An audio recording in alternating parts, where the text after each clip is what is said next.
Do you have any message for us? Yes. Thank you. We're listening. Believe. The circumstances will change. The earth is in continual mutation. It is always changing. Change always happens. The earth is in constant change.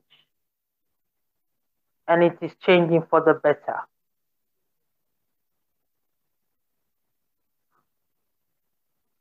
It is changing for the better. Do not be worried. Do not fear. Do not succumb. Do not succumb to your fears. Do not succumb to negative energy. Keep believing. Keep believing. Keep believing.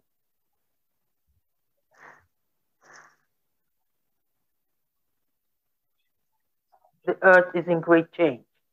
The Mother Earth is in great change.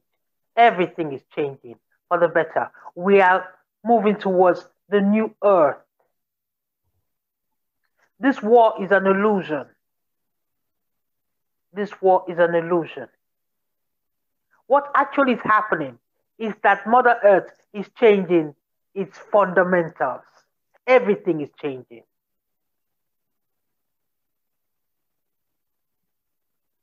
We can manifest anything we wish to manifest. A time will come, we will be great manifestations. All Earth is raising its vibration. You are raising your vibration. She is raising that vibration. Even those unaware, their vibration is raising. We are moving to the new earth.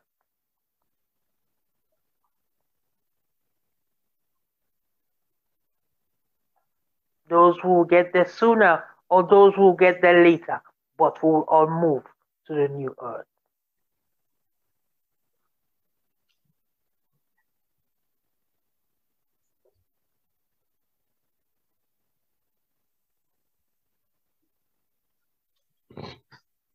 My understanding is that no one will be left behind, isn't it? No one will be left behind. Or sooner or later, everybody will move to the new earth. Okay.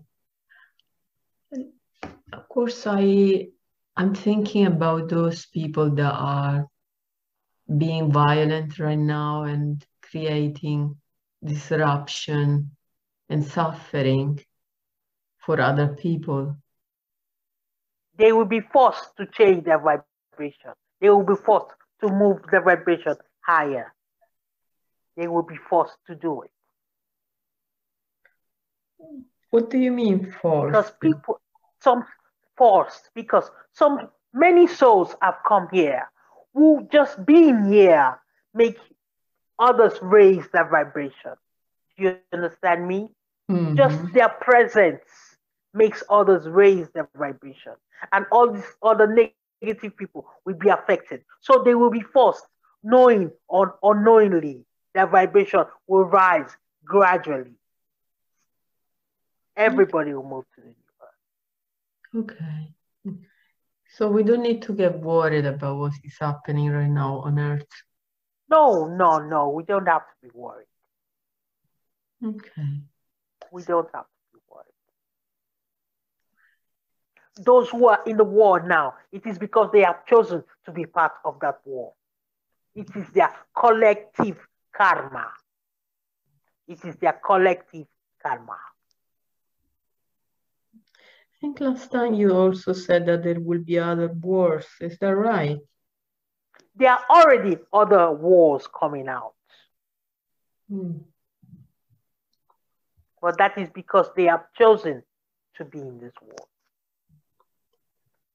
Okay. And talking about our personal life, last time you were mentioning about the food, Yes, the fact that in the future we will we will not eat animals anymore. Is that still the case? Is that we true? will move to liquid foods. In the new earth, we will move to liquid foods. Then this is we're talking about thousands of years, not immediately. Okay. And what about the next future? I mean, for example, in the next 10 to 20 years. Things are changing gradually, but there's constant change. Constant change.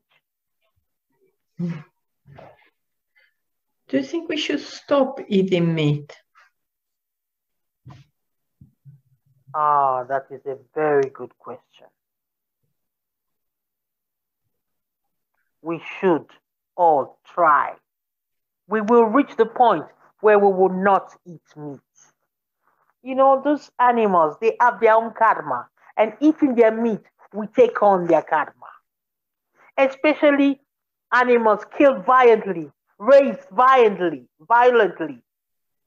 We take on all their karma. We take on all their sufferings. It is not good for us. Is there a Yes, way we we do have to can? stop it. Okay, sorry. Is there a way we can avoid taking their karma while still continuing to eat the animals? It is not possible. You will take their karma.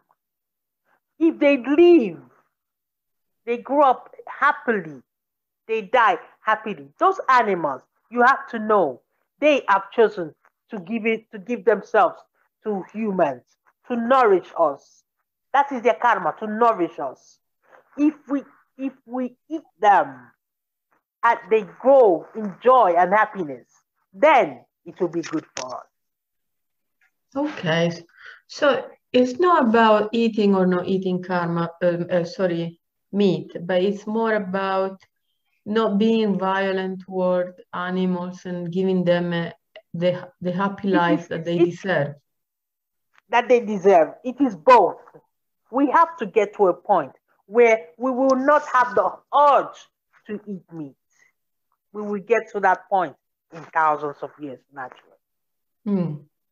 Okay. But for now, it would be good to start with inflicting less pain For to ex- animals. for ex- for example, if you have a farm where you have some chickens or cows and they live on the outside, they live outside and they live happily, and then before you slaughter them, you say a prayer. There is like the old American Indians used to do. Bless the animal. Thank them for their meat before you slaughter them. Don't you think they will still have a fear before dying? Subconsciously, they know that they have chosen to give themselves for humans. Subconsciously, they know. Deep down in their souls, they know. Okay. Can I ask about fish? Oh, fishes are treated so badly. The way they kill them, the way they grow them together, just thousands and thousands of fishes tied together. They are so unhappy all these fishes go together. If you get a fish from the sea, yes, that is good fish. It, it is all about the suffering. These animals suffer so much. Mm. They suffer so much. Oh my goodness, how they suffer. Okay, it makes sense. And if we talk about, for example, things like animal products, like eggs, for example, if um, if the chicken was unhappy and if the chicken has suffered a lot, do you think that the egg would be energetically affected? Exactly. Okay. For example, chickens that go locked up in cages. No, no, no. We take on all their bad karma. We take on all their sufferings. Don't you see how humans go about irrationally? They lose their temper. They're easy to lose their temper. They're easy to get angry. It is because of the meat they eat. It is also because of the meat they eat and the animal food they eat. Okay. And last time you were also speaking about processed food. Did you say we should avoid it? Yes. And why is that? Processed food to avoid. Natural food is better. Processed food, how do you say? They are not natural. The things they put in these foods, they are not so natural. It is good to eat natural. What you put in your body has to be natural because you are part of Mother Earth. Okay. And what do you think about sugar? Sugar is not good at all. And why is that? Because it is processed. For example, you see the color of sugar. White is not the real color of sugar. Sugar is brown. Real sugar is brown. And it is not good to take sugar. For example, there is sugar in natural food. That is good sugar. Sugar is not good at all. Okay. So if the sugar is naturally contained in the food, then it's fine? Yes, it is. Okay. And all of this will contribute to raise our energy, isn't it? Yes, and it will give us peace and clearness of mind. We make decisions clearly, with a sound mind. People can heal when they eat good food. A lot of sicknesses will go away if you eat good food. Okay. Can you tell me a bit more about the clear mind? Oh, the clear mind. Meditation is very good to clear your mind. But if you start by putting things, natural things in your body, naturally your vibration will rise and your mind will be clearer. Gradually, the more you eat good food, the more you eat natural food, the more you eat food without karma, without bad karma, your mind will be clear. You make decisions. You are not irrational. Do you understand me? Yeah. Okay. You are free to love. You feel more love. You feel less fear. Okay. Is there any specific practice that you advise us in meditation? Ah, good. There is a meditation that is very good. You can ask, like one yogi, Indian yogi said, who am I? Breathe in slowly and breathe out. Be conscious of your breath and then ask, who am I?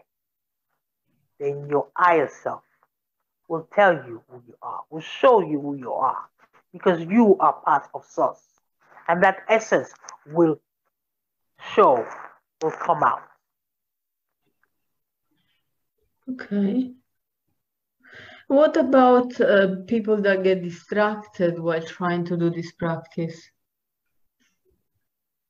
It doesn't matter. You see, just the act of sitting down and trying, your higher self gradually will help you. It will take longer, but you will arrive. You will get there. You have to be consistent. Okay. And how much meditation would you advise? How many minutes a day? How many hours a day? No, it depends on, it is personal. It is personal. Hmm.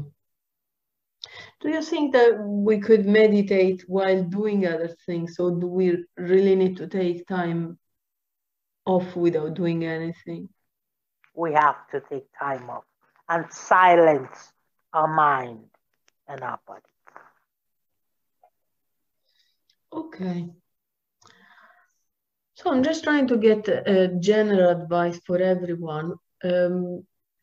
Talking about how to keep our body healthy and happy, would you say that doing physical activity has an effect on our energy? Yes, it does. It helps. I will say yoga helps a lot. Yoga is very good. But for some or for some for the Western world, maybe yoga is a little bit different. Indians are more used to, or Tibetan monks are more used to doing yoga, or people from the East are more used to doing yoga. But people of the West can also do yoga, simple yoga. Yoga is very important because there are some ways you position your body and it triggers the Kundalini. Okay.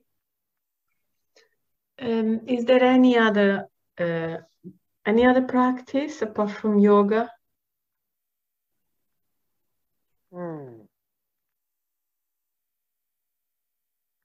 Not exactly. For now, yoga is good. Okay.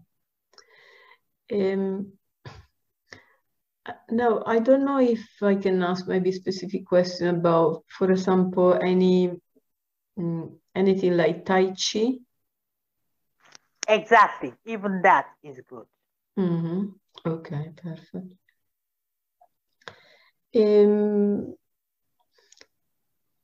Okay, so eating well, treating our body well, doing yoga, clearing our mind through meditation, and I guess the other important bit. And showering. Showering. Right? Yeah, tell me more. Showering is very important. Water. Nothing lives without water. Our body is mostly made up of water. You have to shower. Wash your head down to your feet and thank the water every time. Every time you drink, thank the water. When you shower, thank the water. Anytime you use water, thank it. It can be very, very helpful. It is In good what to way shower. will be helpful? What did you say? In what way will it be helpful? Do you think that the shower can actually clean our energy? You have to know that water has memory. When you shower and you thank the water for cleaning you, it actually cleanses you. It remembers that it is cleansing you. It cleanses your body. It cleanses your mind. It cleanses your soul. Water is one of the elements of the earth. You have water, you have fire, you have air. You understand? All of these elements are fundamental for the body. And I say, especially water. Okay, so showering, drinking water, and always saying thank to the water. Always thank the water. Can we actually heal ourselves through water? We can actually heal ourselves with water. We can. How does it work? For example, if you want to drink water and you thank it, Gratitude is a very important thing. Gratitude opens your many ways for mercy. You understand? It opens many ways for mercy. When you are grateful, you are more positive. You are more open to the blessings of the universe. You are more open to Mother Earth. For example, you want to drink water. You can say to the water, I thank you. I am so, so, so, and so.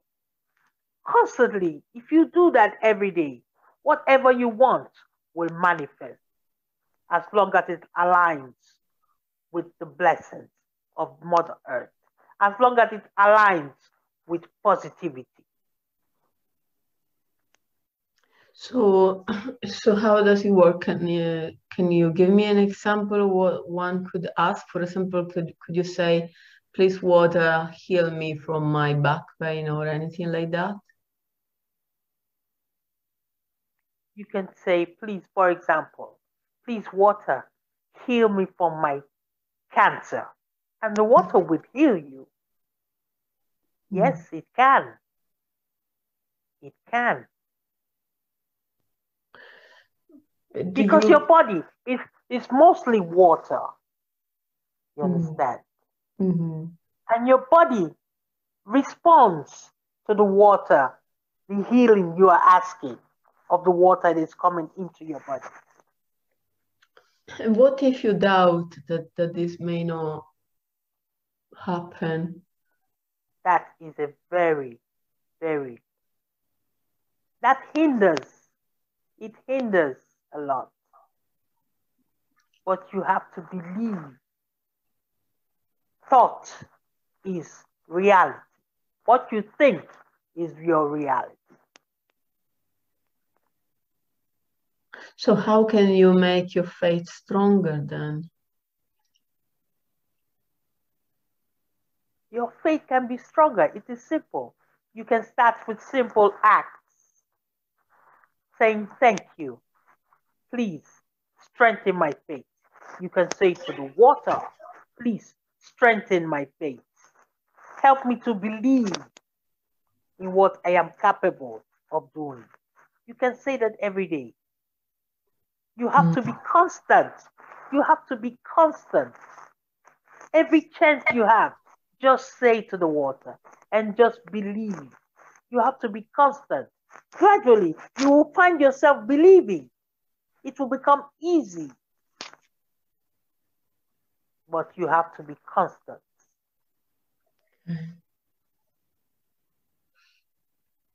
Okay. So water is very important. Water is very important. What about our feelings?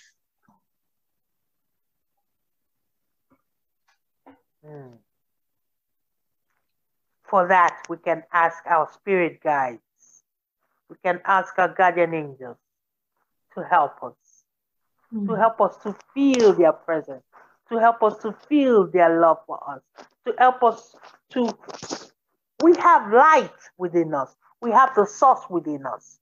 But we do not feel it because it is covered up with a lot of junk. We can ask for the higher self. We can ask for our guardian angels. We can ask for spirit guides to make the light within us to shine brighter. So we can feel the love. The love is within us. We are love. We are all love. Nobody is incapable of love. All of us are capable of love. Even the worst killer is capable of love. Even the worst killer has the source within it. What if you love other people and you don't get anything back? Sometimes it is very difficult, I know. You have to ask. You have to ask for your higher self. You have to ask for your guardian angels to help you to feel the love within you. Sometimes you are sent an earth angel, another soul to come and comfort you. There are other ways other souls can comfort you. But remember, whatever you're going through in this life, you chose it. You chose it. Whatever it is you're going through, you are a courageous soul and you chose to go through what you are going through. Because you can overcome. You can say, what the hell was I thinking when I chose to live such a difficult life? But you chose it and you will overcome. Okay. So when you say we have to feel the love within ourselves, and you talk also about souls coming to comfort us, are you talking about spirits? Twin souls. I'm talking about twin souls. Okay. A twin soul can be your son. A twin soul can be your mother, your father, can be a friend, can be your lover. A twin soul can be your animal that will comfort you. Okay. Okay. So what is a twin soul? It's just a person that you resonate with, and a person or an animal that you resonate with? I will explain in this way. Before coming to this earth, you meet with a group of souls that you all decided to be part of each other's lives for one reason or the other. And when you come to this earth, those are your group of souls. But there is one in which you are most closer to, one or two, or even three that you are most closer with. Those are your twin souls. Okay, and do we all meet our twin souls, or does it happen that sometimes we don't? Some people choose a very lonely life, but one way or the other, you will meet one of your group of souls. But some people choose very lonely life. Some those, some don't. But it is very rare. It is very rare. And when you meet your twin soul, your twin soul, does the other soul always recognize you? Or does the other person always recognize you as twin soul? Maybe not immediately, but sooner or later, they will recognize. They find this attraction towards you. They cannot live without you. How do I say it? Even when they are far away, they feel your presence.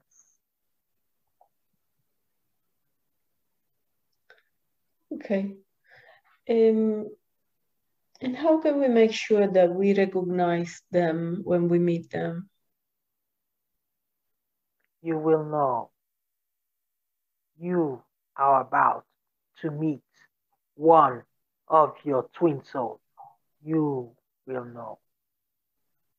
You will know, Chetina.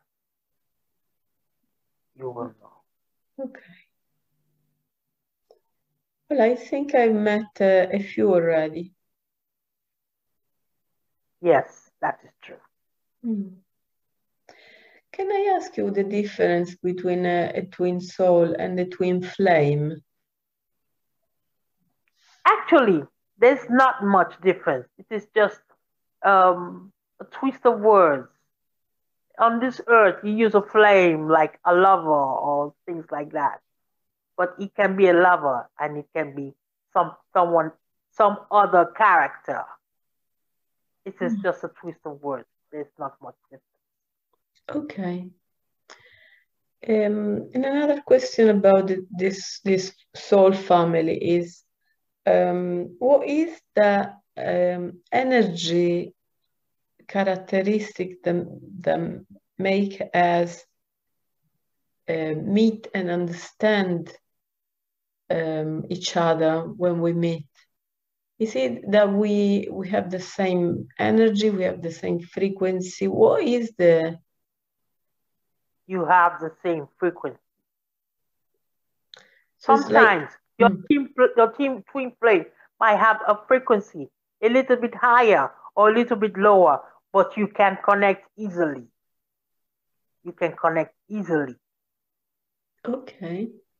You will know. Can I ask what are the characteristics of the energy, apart from frequency? What other characteristics we have that we have to consider? You have to consider the fact that mostly you have lived a lot of lives together where you have loved one another, and that love can manifest or gradually or immediately, but the love will manifest.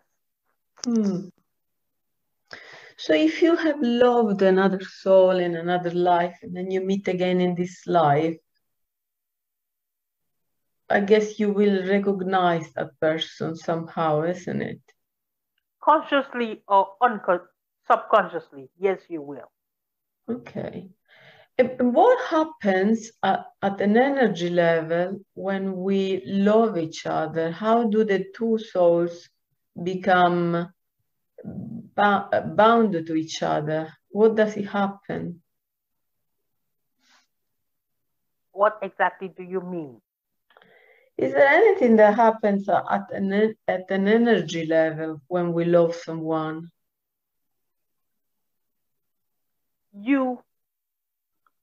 How do you say? Most times your growth heightens. You grow faster with your twin flame because we're all in this life to learn. You learn faster with your twin flame. It is more fluid. It flows better.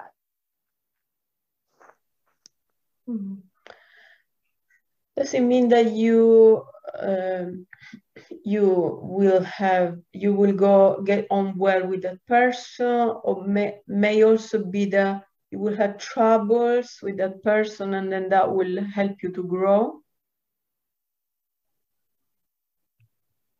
It can happen in both ways, but in any way you will feel love for that person. Okay. Okay, so this is clear. And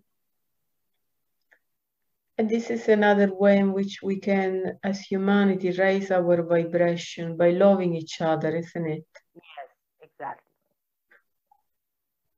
Can you talk now a bit about what it means to love someone that you don't feel any connection with? You don't feel the connection, but there is connection. There is always connection. First of all, there is connection because you all come from source. But in one way or the other, when you come across somebody, it is because you have already met that person. There is connection. Okay. What about when you feel that you don't like someone? It can happen. Maybe in past life, he killed you or she killed you or you hurt her in one way or the other. So what can we do to clear this? You have to live it again. You have to live the life again and try to overcome that hatred.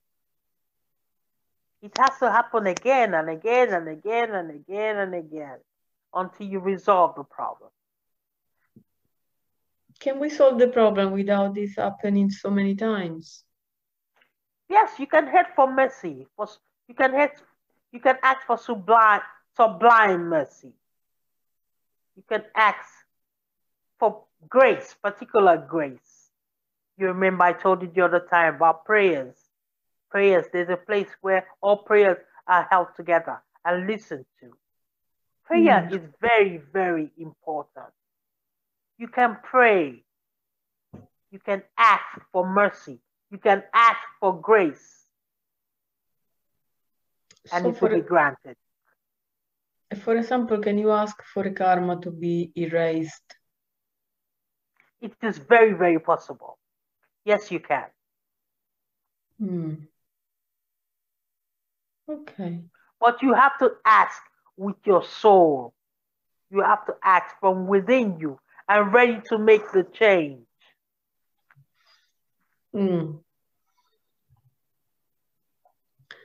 How can you love someone? Because we are meant to love everyone. How can you love someone when you don't feel anything? What do you mean you don't feel anything? We are meant to love everyone, but there are certain people that we either feel indifference or that we don't like. So how we can because you love? have not crossed paths with that person. On this third dimension, it is difficult to love everybody. It is very, very difficult because this is the third density. Just the fact being here, it is impossible to love everybody. You can ask for grace, like I said. You can ask for mercy to give you the grace to be able to see the light in others. You can ask for that grace. But it is very difficult to love everybody. So do you think that it's difficult because we are on the third dimension? What does it mean? What is the makes? For example, you can transcend. There are some people that go into a state and feel love when they're in that state. There are some times when your vibration will rise to a level that of such that you can feel love even for a stone. You can feel love for the earth, for the air you breathe. You can feel love for the trees. If this is possible, but it is a state of blessing. And how can we create that state of blessing? Meditate. Meditate. Pray. Meditate. Okay. What else would you like to tell us today?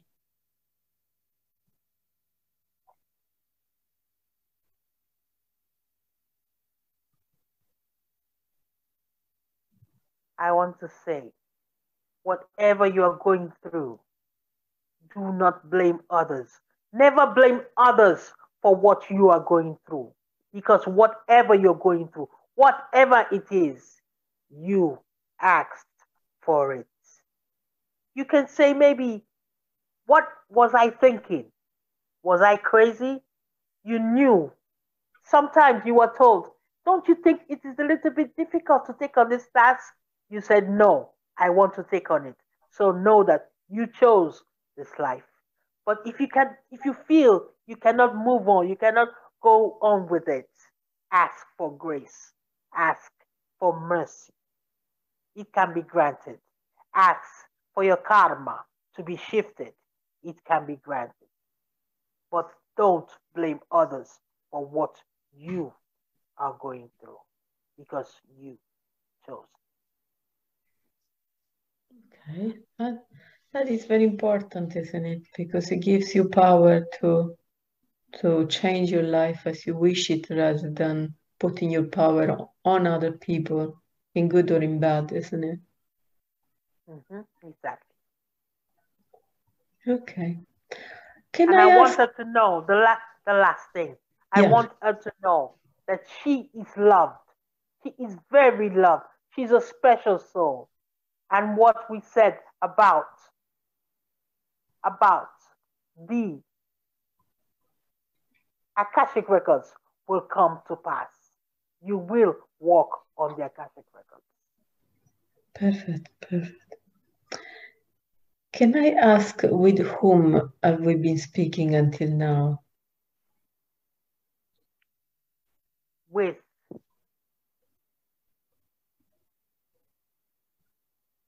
a guardian angel. Okay, perfect. Is that One the guard? of our God. One of a guardian angel. One of her guardian angel, yeah. Exactly. Does she has many? She has many. Do we all have many, or is it just her? She has 5, for example. What about average people? Like on average, how many guardian angels do we have? It depends. There are guardian angels for different stages. There can be a guardian angel for when you are a baby, and then there's another guardian angel for when you're a teenager, or there's another guardian angel for when you're an adult. There are different kinds of guardian angels for different stages of the life. Okay. As you move on, as you grow, your guardian angel can change. But there are people that have 5 guardian angels all together at the same time. She has 5, exactly, because her life has been very, very difficult. She has 5. But we all have at least one, isn't it? You have 4. All right. You have 4. Is being an angel, being a guardian angel, is more a title in the sense of a role or a job, or is it rather a state? Actually, it's an assignment that you take on. You both agree on it before the soul is born. It's an assignment. Some souls have lived, some guardian angels, most likely, have lived on this earth. Some have lived on other planets. So they know what you are going through. I know what she is going through because I have been here all the time. Okay. So when we say angel, it's not that they are angels just like we imagine them, like just like those spirits that are at a particular frequency, very elevated frequency. And in this case, a guardian angel is more like a soul that accompanies another soul. Is that right? It's more like a soul that accompanies other souls. All right. Okay. And what is an angel? The one that we think about when we say, "Oh, that is an angel." What is the definition of angel? It is difficult to explain on this third dimension. On the other side, there are different types of level of consciousness, different types of level of souls. Some have never been incarnated in the third dimension, but they have been incarnated on the fourth, on the fifth, on the sixth dimension. It depends. Some are highly lightened beings. Okay. You understand? Okay. So do you actually use the word angel, or is it just more a word that we use on Earth? It is a word that is used on Earth. All right. Okay. So how do you distinguish? What kind of words do you use to distinguish people from one dimension or another? We try to speak in the language in which where the soul is. We try to use the language of the soul in which we're in connection with. Can you tell me more? For example, I am a guardian angel of who is on the third plane.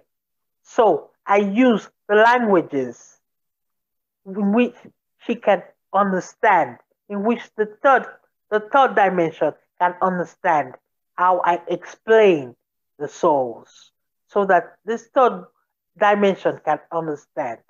But if you are on the other dimension, everything is with thoughts.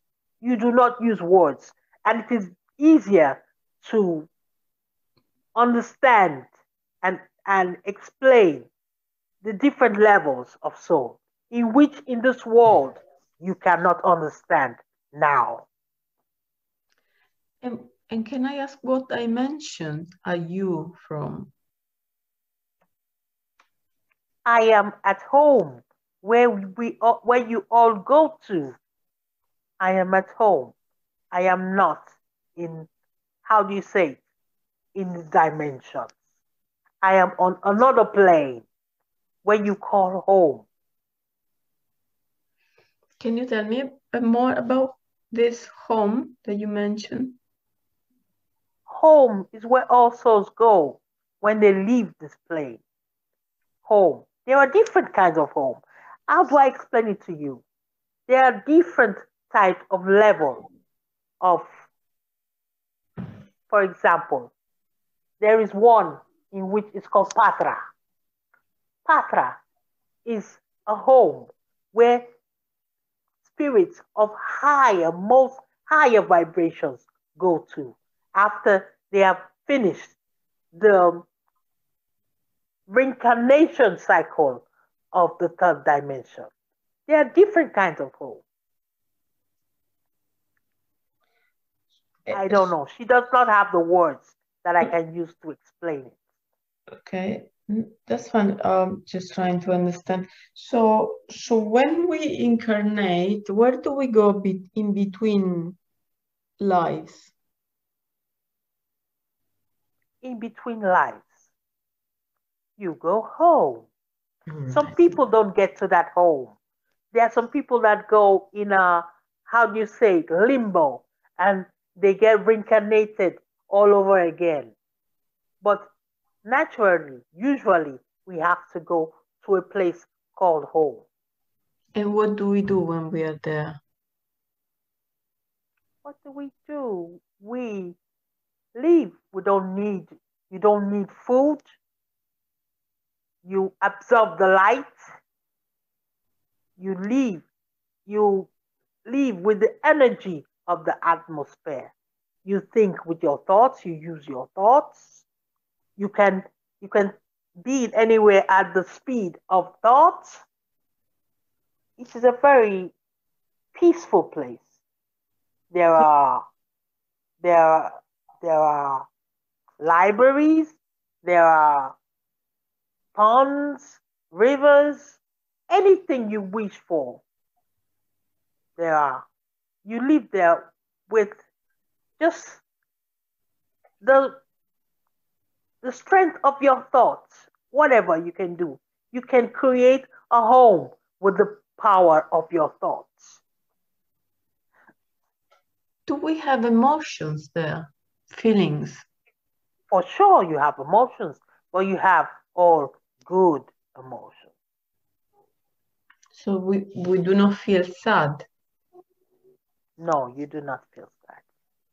What if we're missing someone? Sadness is part of the third dimension. So there's no way we can miss someone that we left on earth when we die? You can miss, but in another way. It is not sadness. It is not sadness.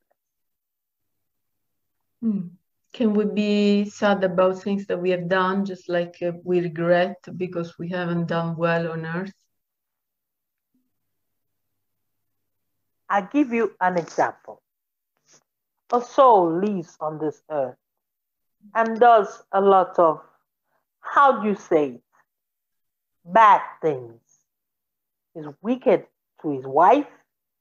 He beats up his children. And he steals and kills. When he dies, he gets a life review of what he has done. And he's not judged by anybody, but he will feel the pains of whoever he has hurt. He will feel his own pain. If he gave joy, he will feel joy of others and his joy. Sometimes he carries it along in that place. There are places like hospitalized place where that soul goes to rehabilitate, because for some time that soul can feel disgust and it can feel, how do you say it, unworthy, and it can feel responsible for what he has done on the earth. It can go on for some time, but there are places. There is a place where these kind of souls go to overcome all this kind of feelings until they are ready to go for another incarnation. You understand me? Yeah. And what if a person, what if a soul take off its life? I mean, like they kill themselves. Suicide is not contemplated. Suicide is not contemplated. Suicide is not contemplated. That person will come right back and do it all over again, even worse. Suicide is not contemplated. It is not accepted. Suicide is not accepted. Okay, but how can they come right back if they haven't learned? Will they keep repeating the same mistake? Is not anyone going to help them before they come back? They will have help.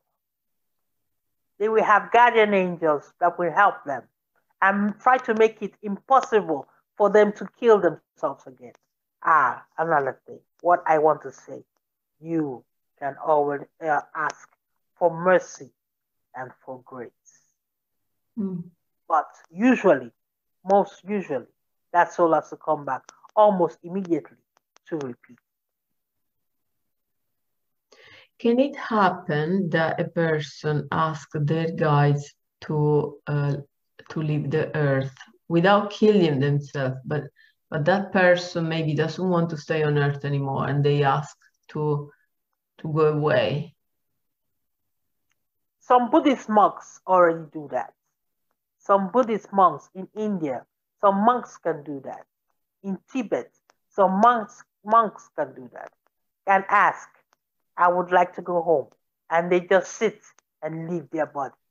And the silver cord is broken. What is the silver cord?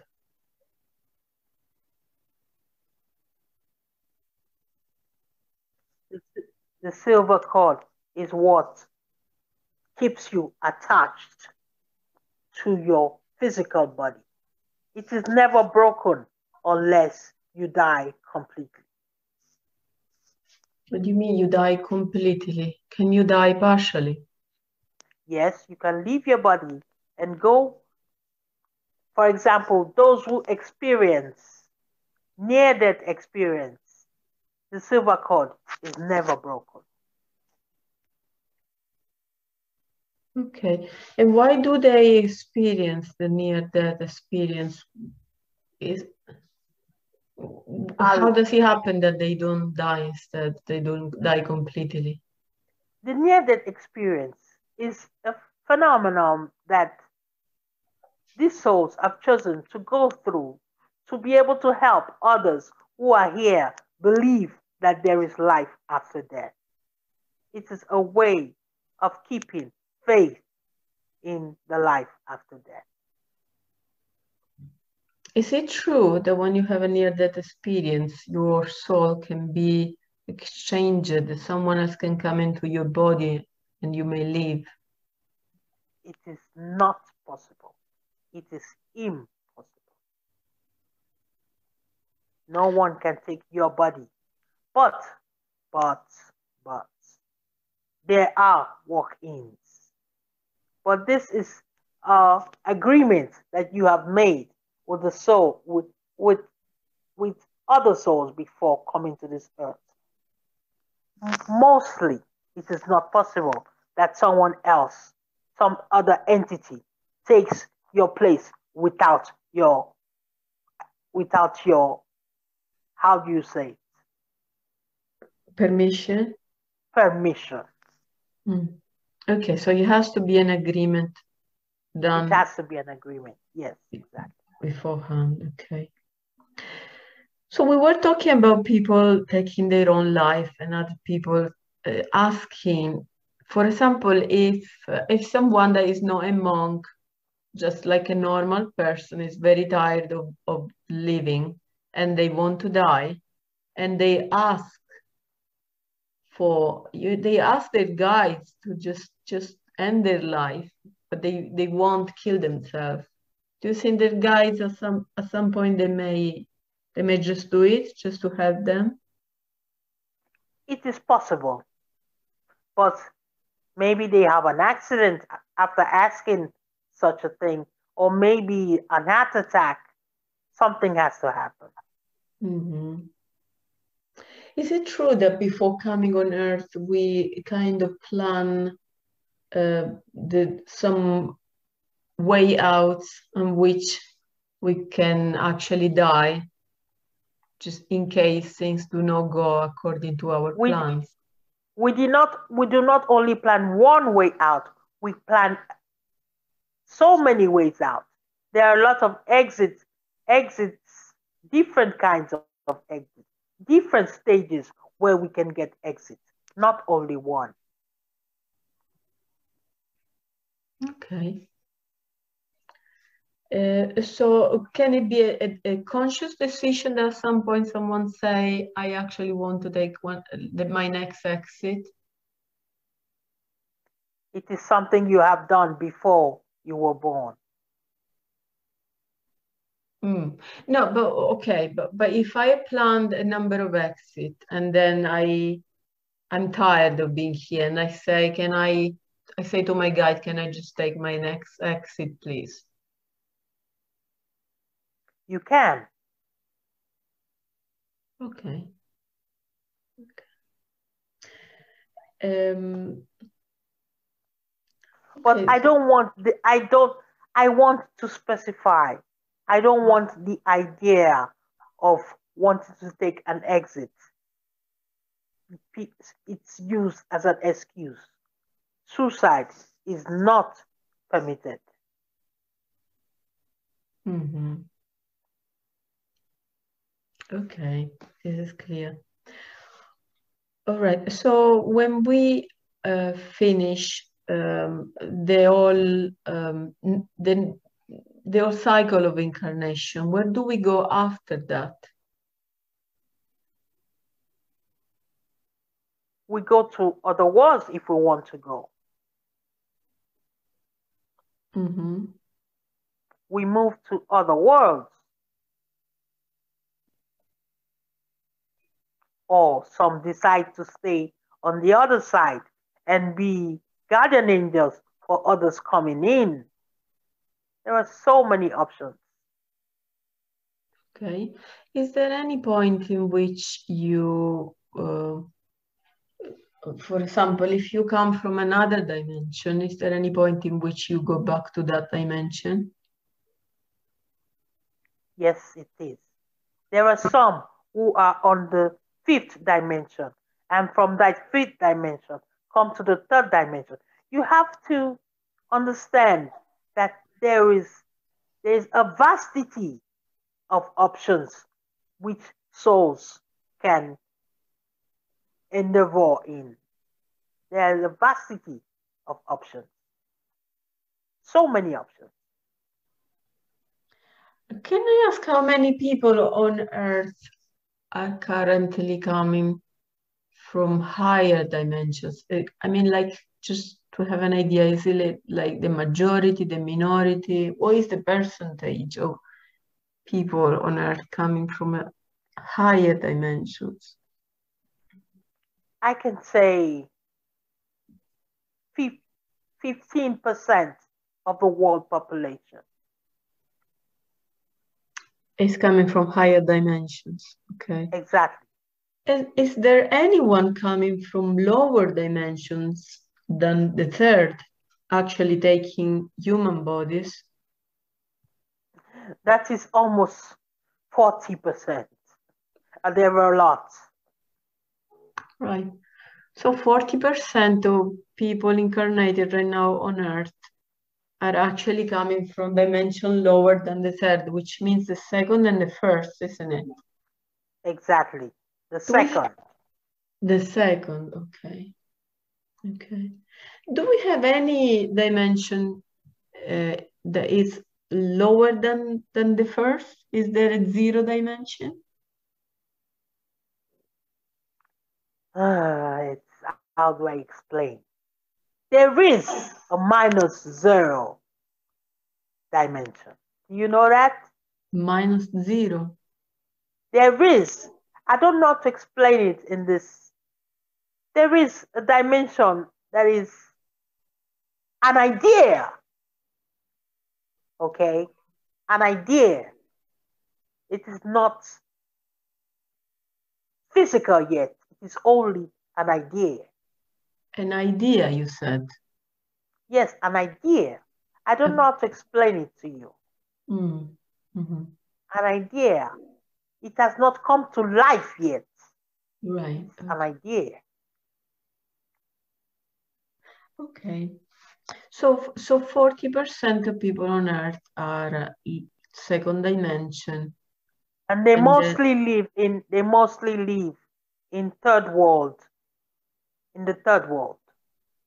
And why is that? Because it's how to explain it. It is the beginning of all. The third world is the beginning of all, where there are more animalistic things. Things are more animalistic, less sophisticated, and these souls are not sophisticated experience-wise. Experience-wise, they are not sophisticated. So they have to go through the third world. Okay. So is it actually easier for them to incarnate there rather than here, for example? Yes. They cannot handle the Western world yet. They cannot handle the Western world. Those, for example, who come from the third world to the Western world are making a leap of progress, a very big jump of progress. Okay. Okay, so we said 40% are these, 15 are those coming from above. And what about the rest? Where is the rest coming from? The rest, some come from other dimensions. Some have already been in this dimension for eons of years, of years. They have been reincarnating and reincarnating. Some are almost graduates, because this is a school, you know. You have to go through all the classes and then you graduate. How many incarnations does it take to go from the third to the fifth? It is all personal. It is personal. And what is the fourth dimension that no one's ever talked about? The fourth dimension is very important. The fourth dimension is where all souls go after they leave the third dimension. After graduating, they move to the fourth dimension. Mostly move to the fourth dimension. And where is it? Is it on Earth? No, it is not. Is it the plane that you were talking about? It is a plane. But the place where everyone goes? No, that is home. That has a different, that is different from the fourth dimension. All right. So what is this fourth dimension then? This fourth dimension is another dimension where things are, how do you say it, physical, but much more sophisticated. For example, you can make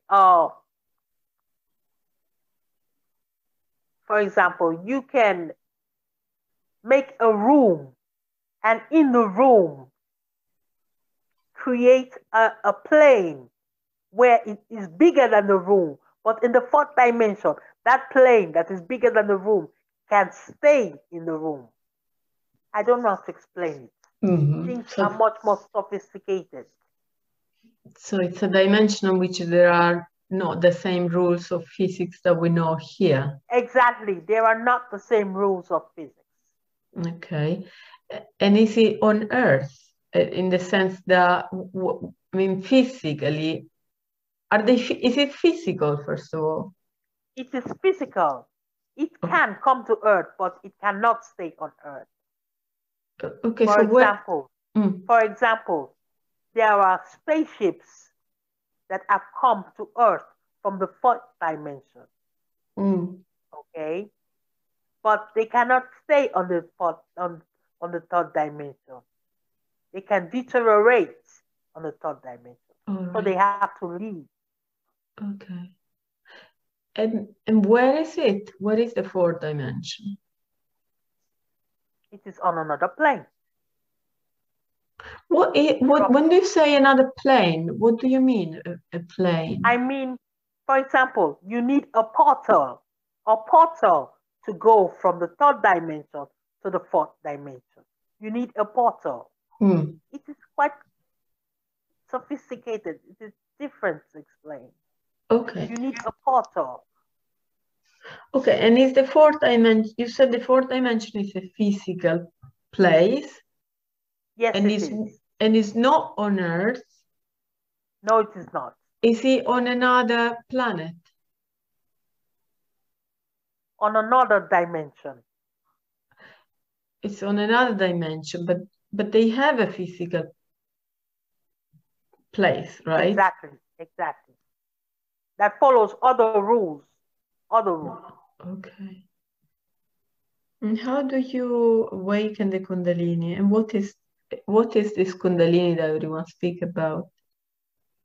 The Kundalini is like a serpent in the spine of humans, and it is on the base of the sexual organ. It is there, but you cannot see it with your naked eye. It is a dormant serpent, and all wisdom lies in the Kundalini. So how does a person know when their Kundalini is awakened or not? It is a very difficult process. Don't think it is easy. It is a very difficult process. You can have a lot of physical pain, a lot of emotional pain. Why people should awake their Kundalini? No, not everybody should awaken their Kundalini. It is Mm. not necessary for everybody. So when is Kundalini necessary then? It is necessary when you reach a level of growth, spiritual growth, emotional growth, psychological growth, and then your Kundalini can be awakened. Okay. Can I ask if you know if my Kundalini is awakened or if I need to awaken it? No, your Kundalini is not awakened. You will know when your Kundalini is awakened. You will see things beyond this earth. You will know things beyond the third dimension. Right. And do I need to awaken it? No, you do not need to awaken your Kundalini. Okay, perfect. No. And what does it do what does it happen when you fast and your intestine rest? What does it happen to your energy, to your soul? There is a substance. It is called dopamine. Dopamine. Or how do you say? When you Dopamine. produce dopamine, it clears your mental state. It is not only spiritual, it is also physical. It clears your mental state. And spiritually, your vibration rises. Okay, so is the dopamine produced more when we do not eat, or is it any other Exactly. mechanism? It is produced more when you do not eat, when your intestines are completely at rest. Okay. Okay. So dopamine is supposed to make us feel happier, is that right? Exactly. So is that so when you fast, are you supposed to feel happier? Yes, you feel lighter, you feel happier, you feel closer to source. And what if you're hungry and you're suffering from the hunger? You will feel the hunger in the beginning, but gradually the hunger will pass. Hmm. Okay. That is all for now.